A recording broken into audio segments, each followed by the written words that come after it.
Good morning! Good morning! Today is Monday, August 28, 2023. It's a holiday. Ayan. Yung aking bloodshot ay konti na lang. Ayan. Ano pala siya, no? Nawawala din talaga siyang kusa. Medyo matagal nga lang. So today, medyo hindi maganda ang pasok ng ating umaga. Pero thank you Lord pa rin sa panibagong araw.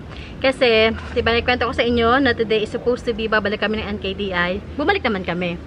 Nung nagpunta kami kayo ng umaga, umalis kami na siguro mga past 5 dito. Dumating kami doon ng mga mag-8. Ay, hindi, mag 7:30 ganyan. Eh di, sabi ko, baka kunti ang tao kasi nga holiday.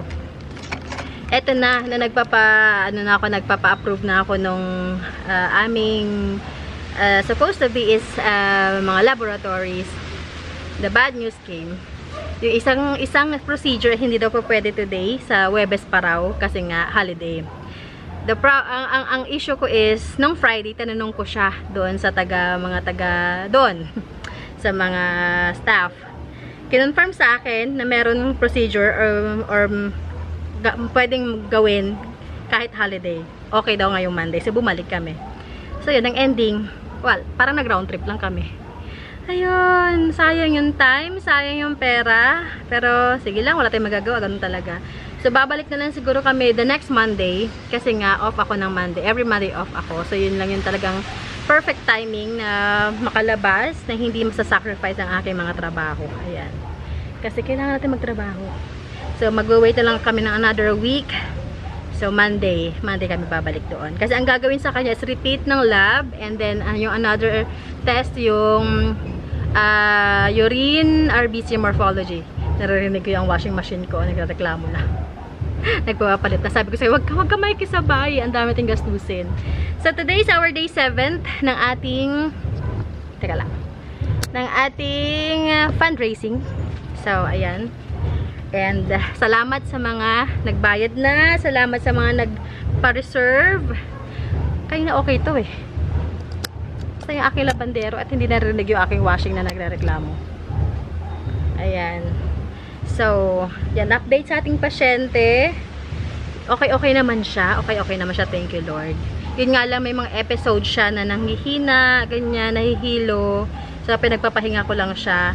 And also, kasi gusto ko rin itanong sa nephro niya, sa doctor niya, yung para nagkakaroon siya ng weight loss. Ayan.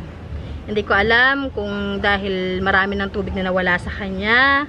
Maybe because yung taba niya before is water retention lang. Dahil ongoing na pala yung problema niya sa kidney or hindi ko alam. So itatanong ko siya, mayroon kaming online consultation siguro next week after namin makuha yung repeat lab. So itatanong ko kayo mga dapat gawin para bumalik yung kanyang dating katawan. Ayan. Kasi medyo nababother ako sa kanyang weight loss. Or baka hindi lang ako sanay. Pero the good thing is, ano na siya, kumbaga, paunti-unti bumabalik na siya sa dati niyang sarili.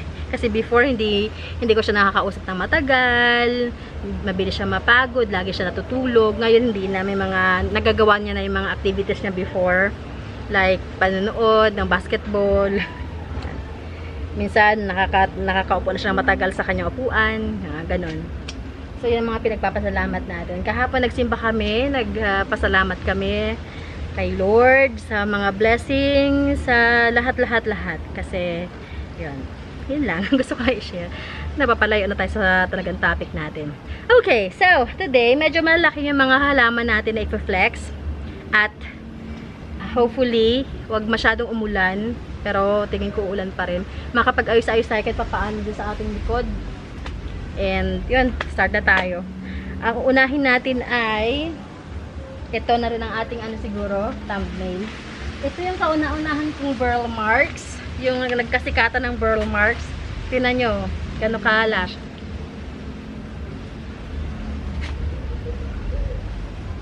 Ayan. Tingnan mo gano'ng kalash ang burl marks ko. Taon na to. Siguro more than a year or a year and a half na siya.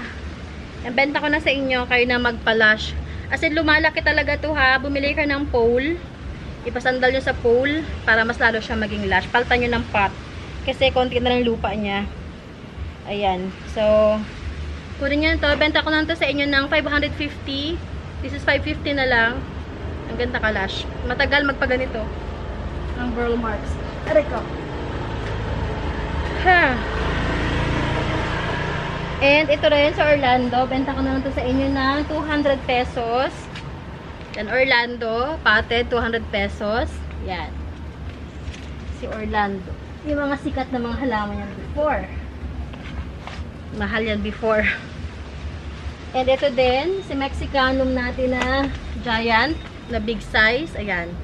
Mexicanum big size. Sige, benta ko na to sa inyo ng 485 pesos. 485, Mexicanum big size. Aroy. Aroy. Lalagyan ko siya ng, ano, tungkod mamaya kasi masyado na siyang malaki. Ito, nakatago siya sa dulo. Nakita ko lang kanina. Ang ating Fiddle Lime na big size. Ayan. This one, I'm selling it for only 530. Big size po yan, ha. Nakapat na siya, oh. Ayan. 530 ito. And, meron tayo dito malaking mother ng Paraiso Verde Giant. Paraiso Verde malaki. Yan. Yan. Mga dahon yung lalaki lalapad. This one, ayan, 650 pala to. 650. Yan, 650 siya. Yan yung nakalagay sa pot niya eh. Hindi ko alam kung magkano yung offer ko nung una. Pero sige, yun na. Sundan natin yung nasa pot. 650. Okay. Next natin ay small pots na lang.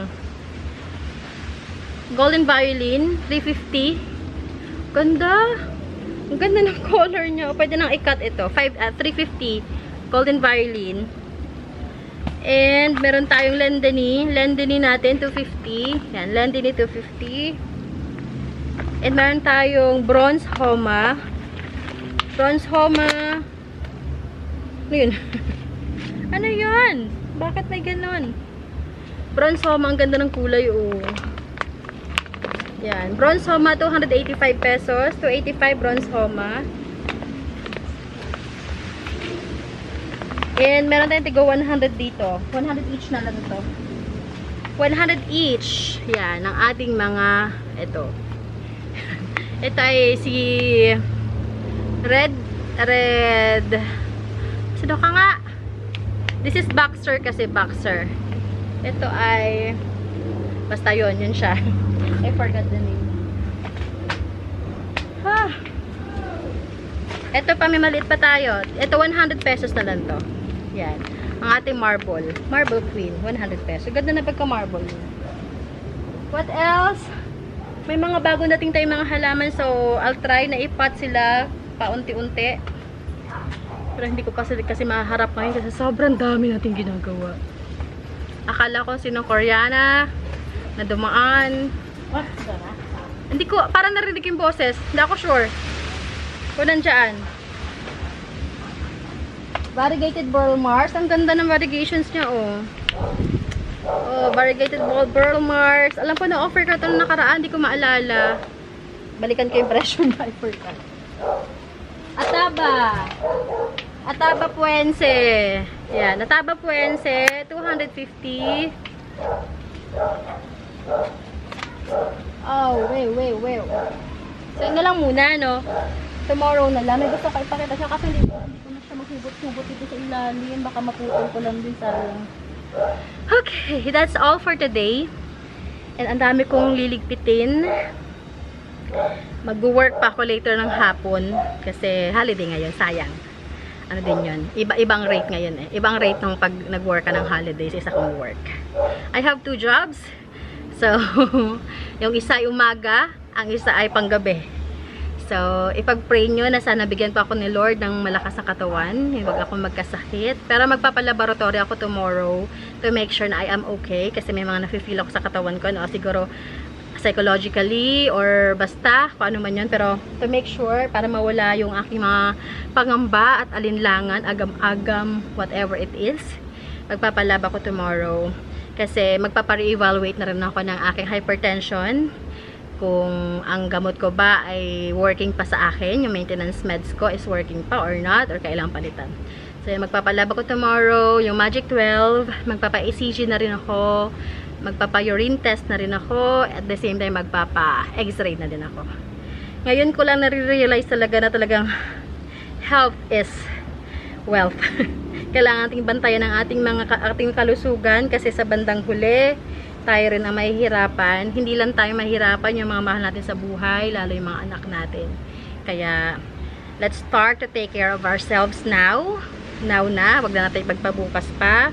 Kung meron kayo nararamdaman kakaib sa katawan nyo, ano na ka sa doktor, mag-seek na kayo ng medical consultation or professional help.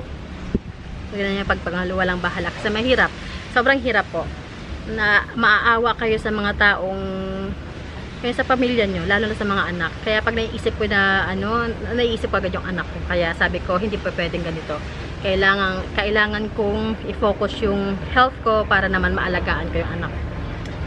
Okay, yun lang aking mga bits and pieces na gusto ko i-share sa inyo. Palagpasin natin dito sa kaya. And mukhang sa harapan pa natin magpaparada. So yun lamang. If you have any questions, just let me know. I-message nyo ako or i-comment nyo sa ating comment section. Yung mga orders ninyo, reservations, PM nyo lang ako. And deliveries and via Lamobin Tok, payments via Paymaya, GCash, and other remittance centers, bank transfers. May COD tayo pero sa mga malalapit lamang. And location natin San Francisco, Binyan, Laguna. And nandyan din sa description box natin ang aking Facebook page and ang ating phone number. Yun lamang. Bye everyone. See you tomorrow. God bless you all. Bye.